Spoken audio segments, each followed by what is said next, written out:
Hello friends, स्वागत है आपका आपके अपने लीगल चैनल में। मैं हूं एडवोकेट सनी शर्मा। दोस्तों, आज का ये वीडियो थोड़ा सा डिफरेंट और बहुत ज़्यादा इंपॉर्टेंट रहने वाला है। ऐसा मैं इसलिए कह रहा हूं क्योंकि हम सभी की समस्या ये होती है कि इस चीज़ में फंस गए हैं, फाइट भी कर रहे हैं, दिल से फाइट कर रहे हैं, चैलेंजेस भी कर रहे हैं, पैसा भी लगा रहे हैं, मानसिक रूप से परेशान भी हैं, फिर भी लड़ रहे हैं, लेकिन उसके बावजूद भी राहत नहीं मिल रही है। तो इसके लिए एक रणनीति मैं आपसे आज डिस्कस करने वाला हूँ, एक स्ट्रेटेजी डिस्कस करने वाला हूँ, जिनको बहुत सारे मामले में मैं अप्लाई कर देता हूँ और सक्सेस भी मिलती है। तो वही चीज आप भी अपने मामलों में अप्लाई कर सकते हैं।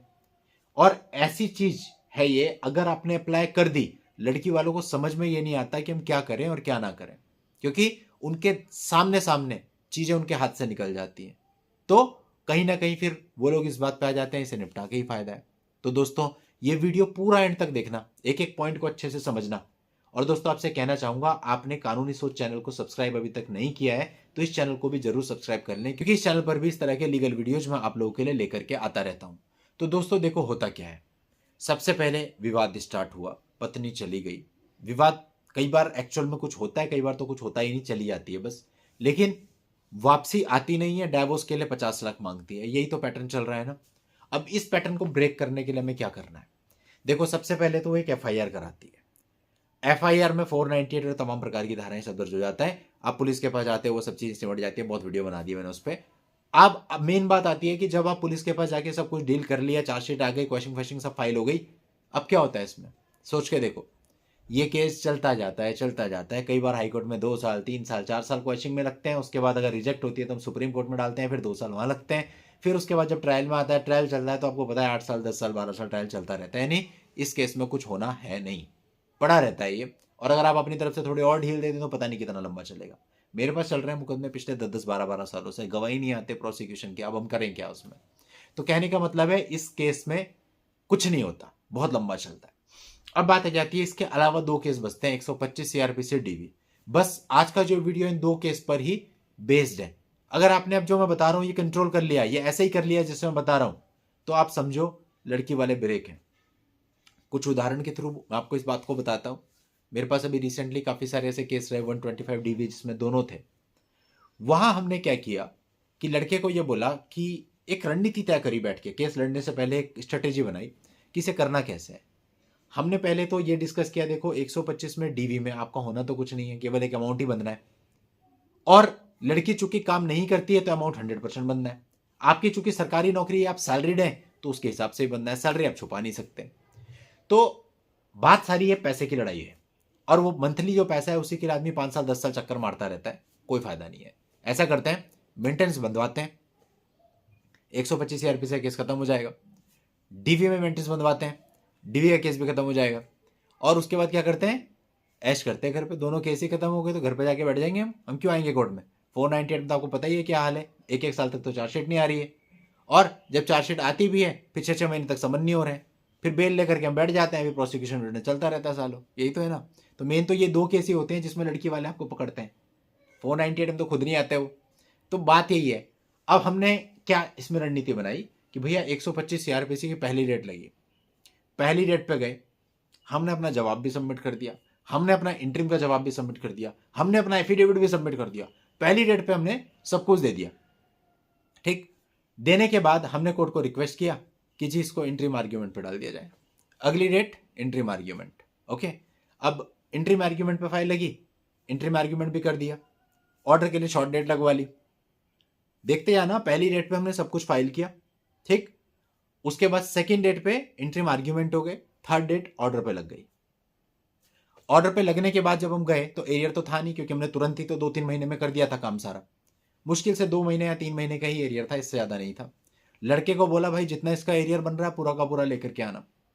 लड़का एरियर लेकर के आया, 2 महीने का, 3 महीने का, जो भी था वट।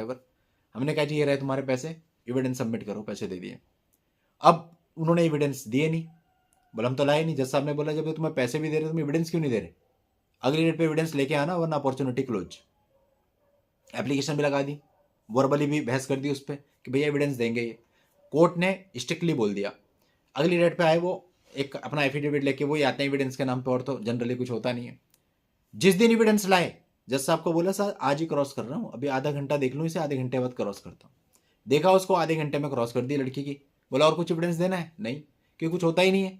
ज़्यादा ज़्यादा ये होता है मम्मी पापा के बयान करा लेते हैं, मैक्सिमम में तो वो भी नहीं कराते। चलो जी, उन्होंने कह दिया और कुछ नहीं है, एविडेंस क्लोज। साहब ने कहा आपके डिफेंस पे हमने फाइल डाल दी। ठीक, हमने कहा जी ठीक है, हमारे डिफेंस पे फाइल आई। अगले डिफेंस का जब था, हमने बोला साहब को कि साहब हमें विटनेस तो कुछ देने नहीं है, 2-4 कागज हमारी तरफ के दाखिल कर लो। रिटर्न में दे दिया और अगली डेट लगवा ली फाइनल आर्ग्यूमेंट के लिए और हो गया जजमेंट।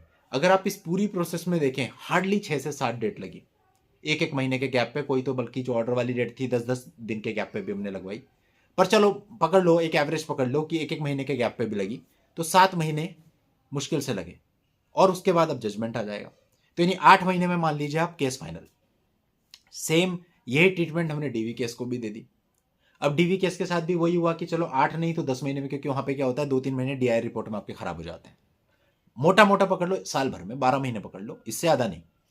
12 महीने में डीवी खत्म, 8 महीने में 125 खत्म, ऑर्डर हो गया जो भी होना था। उसके बाद लड़का जाके घर पे बैठ गया। अब लड़का घर पे बैठ गया तो उससे पैसे लो कैसे? अब होता क्या है, इंटरिम बंदा होता है, लड़का कोर्ट में आता है, लड़की वाले इतना एरियर बना, इतना, वो पैसे पे बात होती रहती है, मामला आगे बढ़ता ही नहीं। कोर्ट कहते हैं देख क्यों नहीं रही है, ये उसी में हैरेसमेंट होता रहता है। अब जब लड़का घर पे बैठ गया, केस ही खत्म हो गया, लड़का तो पैसे देने नहीं है। अब लड़की को क्या करना पड़ेगा?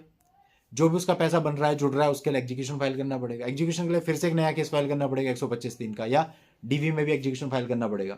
फिर उसमें भी उसको चार्जेस देने पड़ेंगे, उसमें फिर से नोटिस रिसीव कराना पड़ेगा, फिर से लड़का आएगा, मतलब पूरी प्रोसेस वही चलेगी फिर से। अब आदमी परेशान हो जाता है यार, 5,000 रुपये लेने हैं उसके लिए इतना तामझाम करना पड़ रहा है। खैर एग्जीक्यूशन हुआ, एग्जीक्यूशन में मान लेते हैं आपका 50,000 रुपये का टोटल बैठ रहा है। लड़का पहले तो इग्नोर किया, उसने इग्नोर किया जितना कर सकता है, साल भर गुजर गया। तो लड़की वाले सोचेंगे यार कुछ मिल ही नहीं रहा, एग्जीक्यूशन में डला हुआ है। फिर आया एक दिन कोर्ट में लड़का, बोला लो जी 50,000 रुपये का चेक, मैं जा रहा हूँ, केस खत्म। क्योंकि वारंट कैसे होते हैं वो आपको पता है, वो वारंट कैसे होते हैं कि आपने पैसा दिया, वारंट खत्म, केस खत्म, जितने की रिकवरी थी आपने दे दिया, बात खत्म। आप फिर से चले गए घर पे, आराम से बैठ गए, फिर से आपने देना बंद कर दिया। अब लड़की के पास क्या ऑप्शन है? इस परिस्थिति में लड़की वालों को ये समझ नहीं आता करें तो करें क्या भाई। हर अमाउंट लेने के लिए हमें साल भर चक्कर काटने पड़ते हैं, लिटिगेशन फीस पे करनी पड़ती है, और लड़का आराम से घर पे बैठा हुआ है, वो आता है नहीं। अब लड़की वालों के पास कोई ऑप्शन नहीं है ऐसे में। वो क्या करते हैं, वो अब आपको डायरेक्टली और इनडायरेक्टली अप्रोच करते हैं कि भैया ऐसे बैठ के निपटा लो। अब निपटेगा आपकी शर्तों पे, क्योंकि अब गरज उनकी है, समझ रहे ना आप। लेकिन अगर आप कोर्ट में भटक रहे हैं 5-5 साल तक, तो गरज फिर किसकी है? गरज फिर आपकी है, क्योंकि आप निकलना चाहते हो। दैट्स वाई कई बार हमने देखा लड़के 20-20 लाख रुपए देने को भी रेडी हो जाते हैं कि मेरे को मानसिक शांति मिलेगी, मेरा आना जाना बचेगा, लाइक दिस। तो उसके इतर भी आप सोच सकते हो, उससे बाहर जाके बियॉन्ड दैट लिमिट भी आप सोच सकते हो ना। स्ट्रेटेजीज की तो बात है, सारी स्ट्रेटेजी बनानी है, ठीक है। अब आप देखो 4 साल 5 साल आप केस लड़ते हो, उसमें पैसा भी आपका ज्यादा लगता है डेफिनेटली। 5 साल तक प्रोसीडिंग चलती रहेगी, कभी इसका पैसा, कभी उसका पैसा, कभी उसका पैसा, कई बार चैलेंज होगा बीच में, फिर उसका पैसा उसका पैसा। उससे तो बेहतर है कि आप जिनसे भी बात करो ना, बोलो भैया इसे 1 साल में निपटाना है, उससे अमाउंट तय कर लो पूरा ओवरऑल लमसम, वो पे किया, बात खत्म, साल भर में खत्म, निपटा दिया। तो ये जो तरीका है, ये मैं समझता हूं कि 90% केसेज में कारगर साबित होता है। अधिकतर केसेज में मैं तो आजकल यही कर रहा हूं। मतलब मेरा जो मैक्सिमम रहता है वो ये रहता है मानना कि 125 सीआरपीसी का केस मैक्सिमम लिमिट उसके 2 साल है, 2 साल से ज़्यादा चलना नहीं चाहिए, और मिनिमम तो ऐसा है कि 7-8 महीने में भी खत्म किया है। तो जितना जल्दी आप खत्म करोगे, कोर्ट का भी बर्डन कम हो रहा है भाई, कोर्ट पे भी तो दबाव कम हो रहा है काम का, क्यों अननेसेसरी डिले करना है। ठीक, कोर्ट भी यही चाहता है कि डिले ना हो, फटाफट काम हो, तो फटाफट करते हैं ना। निष्कर्ष क्या है? निष्कर्ष तो यही है कि अमाउंट देनी है। मैं तो बल्कि ये तो प्रोसीजर का पार्ट है, वरना प्रोसीजर ना हो ऐसा तो मैं तो कोर्ट को रिक्वेस्ट करूं, साहब मैं आ गया, मेरी सैलरी इतनी है, बांध दो, परमानेंट जजमेंट कर दो इसमें, सीधा पहली डेट पे जजमेंट करवा लूं मेंटेनेंस का। लेकिन चलो खैर, वो एक प्रोसीजर नहीं है, वैसा तो नहीं कर सकती कोर्ट भी, कोर्ट को भी एक प्रोसीजर में चलना पड़ेगा, एंड हमें भी उस प्रोसीजर को फॉलो करना पड़ेगा। तो प्रोसीजर को अगर हम फॉलो भी करते हैं, तब भी हम 7 से 8 महीने में 125 का, और साल भर में या थोड़ा सा 14 महीने में कह लीजिए डीवी का केस फाइनल कर सकते हैं। और इतने में अगर हमने इसे फाइनल कर दिया तो आप तो बहुत प्लस में आ गए। अब आपको ना कहीं जाना है ना आना है, और लड़की वालों का हिसाब मैंने आपको बता ही दिया, उनको क्या प्रॉब्लम्स फेस करनी पड़ेगी। तो ऐसे में अगर उन्होंने फॉल्स केस किया है तो दे विल रियलाइज कि उन्होंने गलत किया है, और अब उनको परेशान होना पड़ रहा है, और हमको उनको ये चीज़ निपटानी चाहिए। तो ये चीज़ निपट जाएगी, और बहुत आसानी से निपट जाएगी। डाइवोर्स कभी फाइल नहीं करना, जरूरत ही नहीं है, इतना करो जितना मैं बता रहा हूँ, सब कुछ आपके हाथ में आ जाएगा। चलिए दोस्तों, आज के इस वीडियो में इतना ही। नेक्स्ट वीडियो में नई जानकारी के साथ मैं आपसे फिर मिलता हूँ। तब तक के लिए goodbye and thank you for watching, take care.